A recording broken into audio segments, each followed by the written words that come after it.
उसको इस बात का पता नहीं चलता है कि ये आंसर में कौन सा जो गलत है टिक कर देता है। और एक बार टिक कर दिया तो उसके बाद वो गलती ही माना जाएगा, तो आप दोबारा से ठीक पे आंसर पे टिक करना चाहोगे तो भी नहीं हो सकता। तो ये ध्यान रखना है। कई बार हमारे पास सेम ऑप्शन दिखाई देते हैं, तो ये भी हो सकता है और ये भी हो सकता है, नजदीक उत्तर पाते हैं तो। और विद्यार्थी की परीक्षा के अंदर बुद्धि को चेक किया जाता है। परीक्षा किसका नाम है? बुद्धि चेक करने को ही परीक्षा बोलते हैं। तो हमारी बुद्धि का एक चेकअप है वो।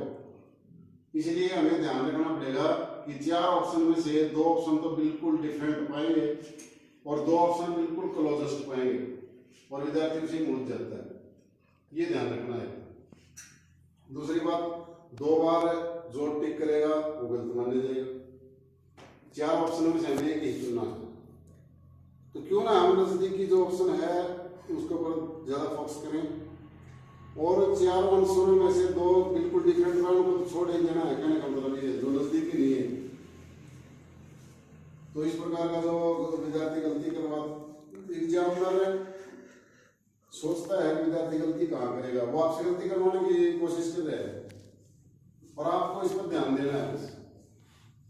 यदि आप ध्यान नहीं दोगे तो आपके नंबर मतलब माइनस में चले जाएंगे।